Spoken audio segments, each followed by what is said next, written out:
Hi folks, Travis Fox here with FoxOptic.com. Today I'm going to be answering a few questions, hopefully on setting up some targets for use with your thermals. I've been getting quite a few questions here of late with these warmer temperatures on what do I do as far as sighting targets. So the obvious ones that we use in the wintertime, a lot of time in the summertime, are not as good. So, obviously in the wintertime, hot hands work really well. The little hand warmers that you shake up, you can staple them on there. As the heat comes up on them, it gives you something to aim at. A lot of times I'll put one of those on a shoot and see target, so that, if you can't see your bullet holes in the background, at least you can see your penetrations on the shoot and see with the spotting scope or what have you. Or, if you physically have to go down to the target. One thing I will mention to you is a lot of times use this tape here. It's high vac aluminum tape, double-sided. The cool thing about the aluminum foil, and I'm going to get into that here in a minute on this target that I've been building here of late, is the aluminum foil, if you have it tipped back a little bit, will give you a reflection of the cold of space. So space is really cold, so again, it's dependent on, this is a target I'm going to show you here in a minute. So as you can see, it's just a cardboard box. I put a regular piece of aluminum foil over it, tape it down in the inside so it gives you a backer like this.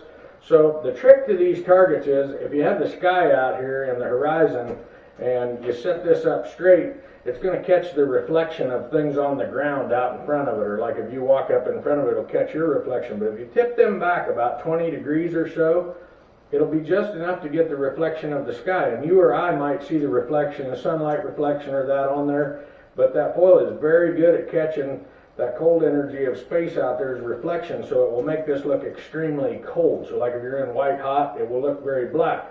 So then what we've got to do is we've got to control the reflected ability, by putting an emissive object on there that will help us capture some of that heat so that we can make a differentiation between the cold and the hot. So what I've been doing here of late, I take, these are just regular old like 8x10 shipping labels. So I take and lay that on there like that, take my pencil and just do a quick, just a quick rough outline of where that is sitting on there. And then as you can see here, I have got one of these paper cutters. So I just quickly, cut me some pieces of those labels. Like in the case of this, it's going to look like arts and crafts time here, but doesn't have to be super fancy, but you just kind of lay them out in a grid pattern on there.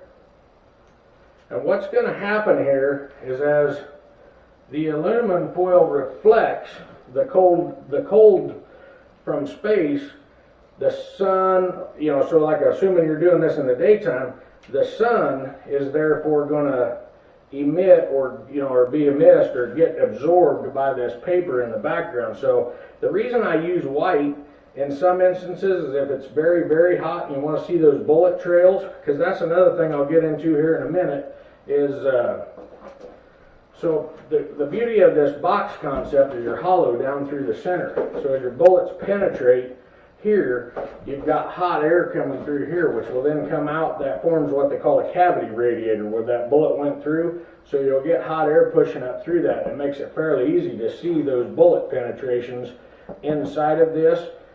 You can get the same thing on a substrate, like if you have a pretty heavy piece of plywood or something behind there, where that bullet heat coming through the plywood will get trapped.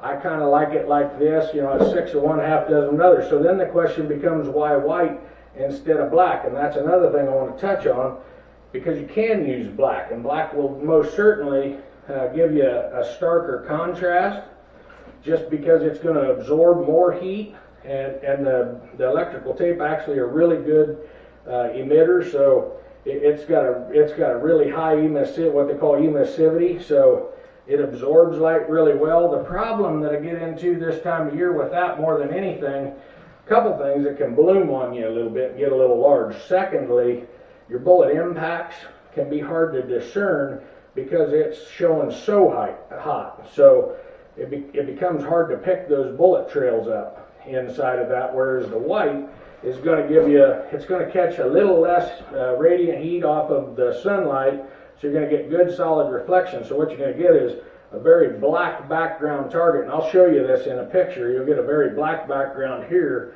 and you'll get more of a gray color here instead of a, you know, a gleaming white if you're in white hot. So you'll get a little softer contrast, and it makes, if you hit on, you know, directly on there, it makes it a little bit easier to pick your bullet holes up, because they'll show a little bit whiter than the rest. But, you know, so that's how I've been building this particular target. Again, the important thing on a target style like this, you need to tip it back a little bit.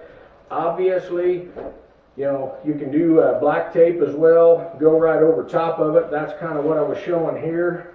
This is just a used USPS box, or an old USPS box. So, not very old, but the beauty of these is you can pull them stickers off, fold that back like that, and stick them right on your backer target. But this one, as you can see, I had the white on here, same. I just went over it with black tape to make it a little bit more emitting. So same concept.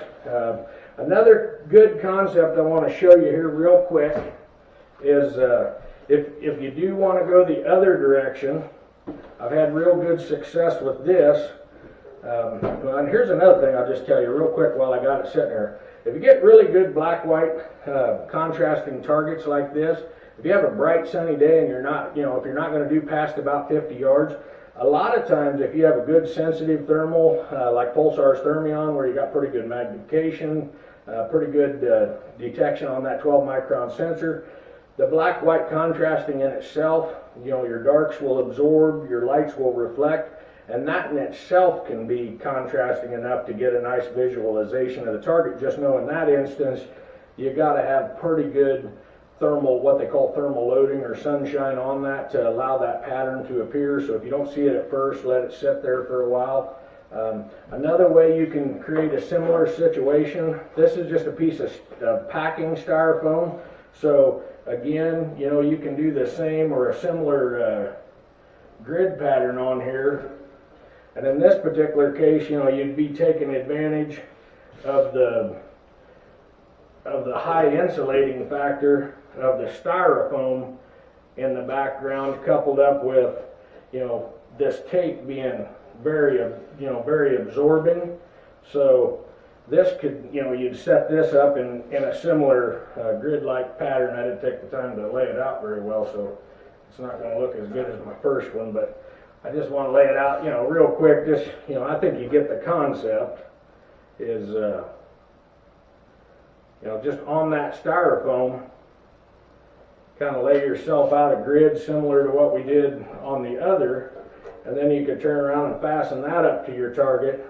So now what you're going to get is you're going to get high reflection. You want to make sure and kind of have that down. So now you're going to get high reflection, high insulating capacity of the styrofoam with very high absorption and emissivity of the black tape. So in this particular case, you're going to get a very hot, hot target area. If you're in white hot or black hot, whatever, you're going to get a very hot target area here and a cooler background there without using the reflection. So sometimes that can be of benefit.